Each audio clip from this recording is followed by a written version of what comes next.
Banyak sahabat rumah Pancasila yang bertanya, apakah PKB yang tidak dibayarkan ketika operasi lalu lintas, STNK-nya masih hidup, ditilang polisi, bisa atau tidak? Jawabannya adalah tidak.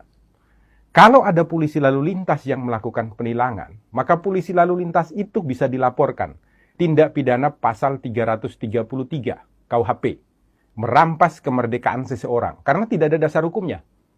Ancaman pidana bagi polisi itu adalah 8 tahun penjara. Ini tidak main-main loh.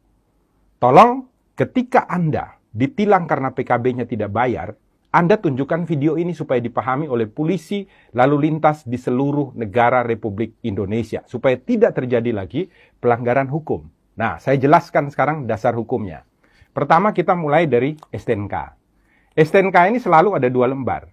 Yang pertama ini disebut surat tanda nomor kendaraan bermotor. Berlakunya 5 tahun. Di belakangnya ada lampiran. Lampirannya ini adalah surat ketetapan kewajiban pembayaran PKB. Ini setiap 1 tahun sekali. Harus dibayarkan syarat untuk pembayaran pajak. Yang jadi masalah adalah polisi biasanya menganggap kalau PKB-nya tidak dibayarkan berarti STNK-nya tidak berlaku. Ini adalah sebuah kekeliruan.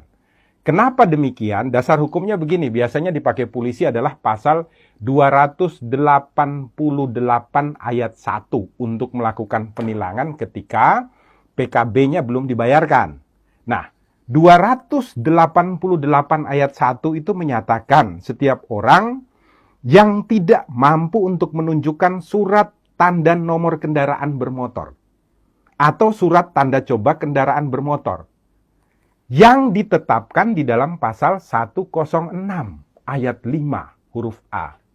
Jadi penilangan terhadap pasal 288 ayat 1 didasarkan pada pelanggaran yang dilakukan dalam ketentuan pasal 106 ayat 5 huruf A.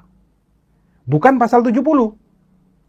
Di mana di sana dikatakan dengan tegas dan jelas, kalau Anda tidak memiliki STNK, Anda tidak memiliki surat tanda coba kendaraan bermotor, maka ketika motor atau kendaraan yang Anda pakai jalan di jalanan raya ditangkap oleh polisi, bisa dilakukan penilangan dengan pasal 288 ayat 1. Nah, sekarang kebanyakan polisi lalu lintas mengatakan, ada ketentuannya. Di mana? Di dalam pasal 70 ayat 2. Saya bacakan ya, pasal 70, supaya semuanya tidak bingung. Pasal 70 ayat 2 mengatakan, surat tanda nomor kendaraan bermotor dan tanda nomor kendaraan bermotor berlaku selama 5 tahun.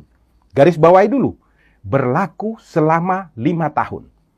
Koma, yang harus dimintakan pengesahannya setiap tahun. Garis bawahi ya, yang harus